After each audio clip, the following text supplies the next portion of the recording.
This video is brought to you by Devout Decals, makers of reusable Catholic art for your home altar, your bedroom, and your home classroom. What are the limits to the papacy? Should a pope limit his own actions and not include his personal opinions on the matters of the world and on any personal ideological considerations from his decisions as pope? That seems to be a question for our times, and it's important because Francis has been repeatedly accused of acting unilaterally in his governance of the Church. In the decades since Vatican II, the Church has prized a sense of collegiality among the bishops with the Pope, the idea that the Pope should respect the body of bishops and the College of Cardinals as almost being his peers when it comes to questions about governing the Church. And that idea is very controversial, by the way. It's one of those areas that people say is an error of Vatican II. But are there limits to the papacy itself on these questions? A few days ago, Cardinal Gerhard Müller gave a talk in Turin, Italy, where he answered this very question. For those who don't like Cardinal Müller because you believe him to be at best a conservative modernist, I understand your objection. And I find this interesting because Müller was one of the defenders of Francis. He spoke against the dubia when Cardinals Caffarra, Burke, Brand-Müller, and Meisner issued it in 2017. He has said some pretty wishy-washy things about traditional Catholicism. Yet in the last 2 or 3 years, Cardinal Müller has stepped up and spoken against some of the errors of this alleged pontificate. And I say some because he's unwilling to go nearly as far as, say Bishop Athanasius Schneider, who is, for my money, the best of the bishops, in the mainline church anyway, those bishops who have an unequivocally, recognized relationship with Rome, we'll say. And that is what makes Cardinal Müller worth watching, because if Francis loses the moderates like Cardinal Müller, because that's what he really is, then he's going to lose a lot of the other moderates as well, who are not as prone to speaking against Francis and the modernist hierarchy as, say, a tradition-leaning bishop might be. And for those who don't like the concept of a conservative modernist, remember, after every revolution in history, the winning side breaks itself up into a conservative and liberal faction. Müller, like Ratzinger and a few others, were part of the conservative wing of things in the decades after the revolution of Vatican II, whereas the Bernardins, Caspers, and their like were on the other side. That distinction is important because these are not traditionalists we're talking about. There are very few, if any, traditionalist bishops outside of the SSPX. And I could go on and on about that distinction, and maybe I should do a separate video on it, but for now, let's have a look at Cardinal Müller's words on the limitations of papal power. I won't be quoting him extensively here. His words are recounted on the website Celere Non Possum, an Italian Catholic website. They ran his entire talk with this headline: Cardinal Müller, the Pope is not a czar. To govern, he must also rely on the cardinals.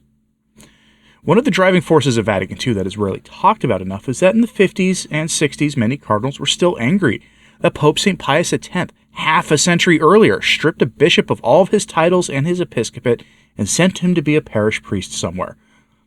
Yeah, that happened. There was a huge effort at Vatican II to make the bishops as a body on the same footing as the Pope to prevent this kind of thing from happening ever again. Did it work? Sort of.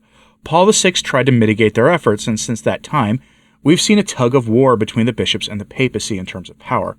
Any honest papal historian would tell you that such power games are not limited to the post-conciliar era at all, and have manifested themselves in some manner or another, going all the way back to antiquity.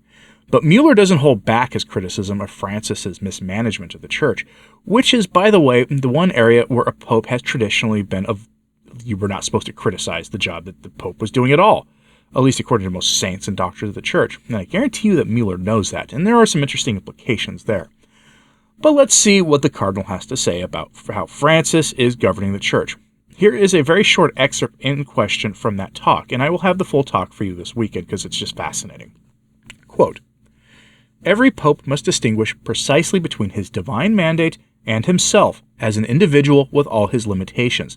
He must not impose his private opinions on politics or economics and non-theological sciences on other Christians, nor may a pope or bishop or other ecclesiastical superior abuse the trust which is readily placed in him in a fraternal atmosphere to furnish incompetent or corrupt quote-unquote friends with ecclesiastical sinecures, or, contrary to divine right, arbitrarily depose bishops to him, personally unwelcome, or to interfere without just cause in the ordinary pastoral office of the diocesan bishop. If there was a traitor among the apostles chosen by Jesus, and even Peter denied Jesus during the Passion, then we know that even the human representatives of the church in history and in the present can fail and abuse their office in a selfish or narrowed down way." End quote. Cardinal Mueller couches that in a long talk on the nature of the papacy. That is fascinating in and of itself that I'm going to, present the full talk Saturday morning, so tune in for that. It'll be done with my reading. And as an aside, for those telling me to hire a professional reader to read these letters, that would cost literally hundreds, if not thousands of dollars out of my own pocket for every single video I did that with. It isn't cheap to do so, to put it mildly.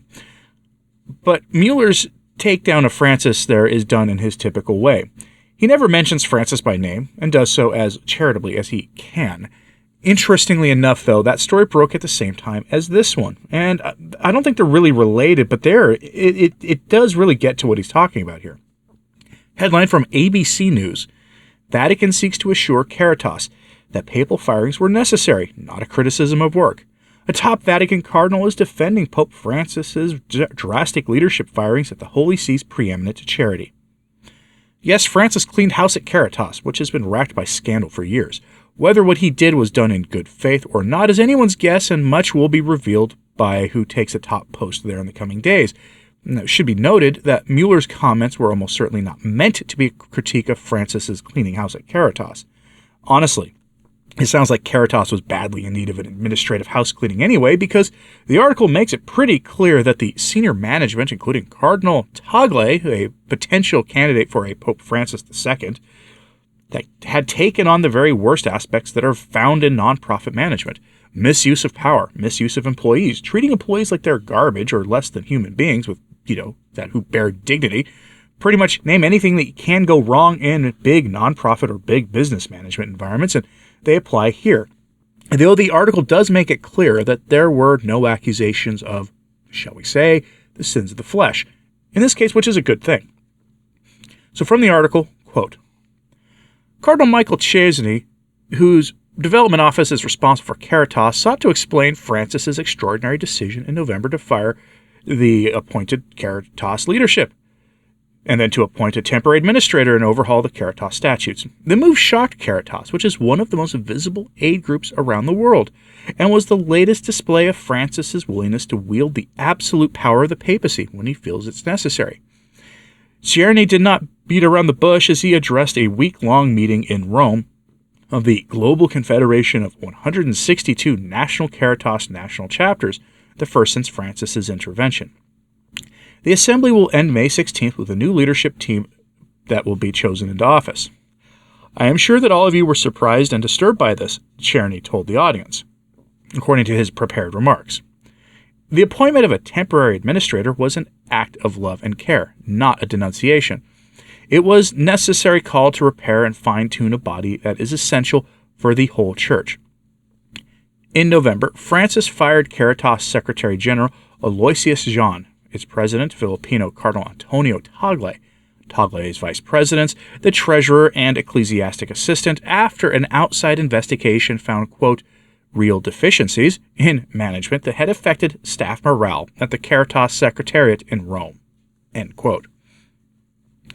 Honestly, what's surprising about this is that Tagle is still widely considered a papal contender to succeed Francis. His papability may be because, despite mismanagement of Caritas, he still has two key jobs in Rome. He is the pro-prefect for the Secretary of Evangelization of Dicastery for Evangelization, whatever that is, since June 5th, 2022. And he still serves as the president of Interdicasterial Commission for Consecrated Religious since December 8th, 2019. I don't know what those titles mean precisely, but they are heads of Vatican dicasteries or subsections of Vatican dicasteries, and that by itself keeps him in the running to become pope. But his image has been tarnished, especially in light of Francis cleaning house in a unilateral way. One of the things that modern Rome and modernist Rome really objects to is a pope acting unilaterally on issues of governance of the church. I bring that article about Caritas up for some Vatican observers. It will look like that's what Mueller's talking about, but I suspect that Mueller is actually talking about synodality and the ongoing never-ending synod. People forget that Francis was chosen at the conclave by those who made him pope to reform the hierarchy in the Roman Curia, and that one of the things the synod on synodality was sold to us to do was the reform of the Roman hierarchy itself. This old article from the Religion News Service published in September 2021 is illustrative of this. Headline: Pope Francis is preparing a radical reform of the Church's power structures. In October, Francis is set to inaugurate a 3-year synodal preparation process that has a potential to revolutionize the way decisions are made in the Catholic Church and promote a more decentralized structure of authority. That, folks, is the Synod on Synodality. Ironically, decentralizing the Roman Curia has required Francis to act unilaterally, as seen in his reorganization of the Roman Curia in recent documents he's issued, as well as renaming the congregations into dicasteries and demoting many of them in their relative importance to the Church's overall governance. Much of this so-called reform has come with the likes of Tobin, Supage, Farrell, and other corrupt prelates getting promoted to important jobs in Rome, and other questionable men then getting themselves promoted to important dioceses so that they can then eventually replace them in the Vatican.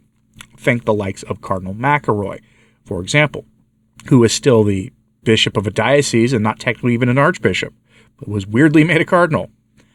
That is almost certainly what Mueller was talking about here.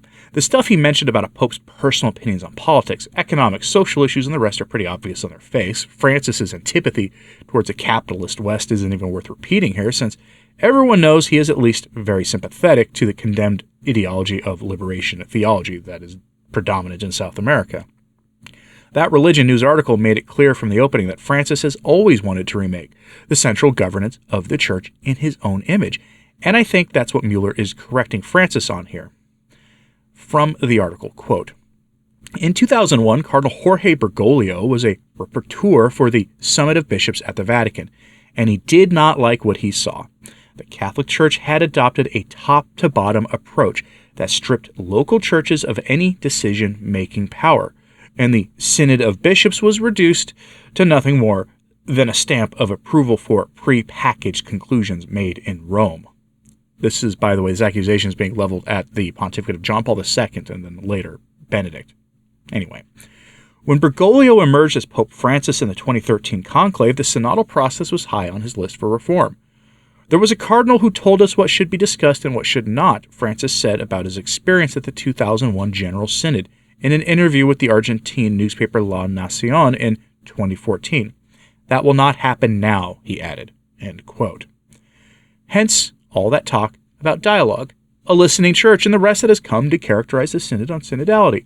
The cardinals won't dictate what is allowed in the church, since Francis is bringing in laity, and especially women, to run those key offices in Rome. Laity are practically directing the Synod on Synodality at this point. The ironic thing is that Francis is having to tell these same laity whom he has entrusted the governance of the church, and frankly the church's future to, that the changes they're demanding are actually impossible.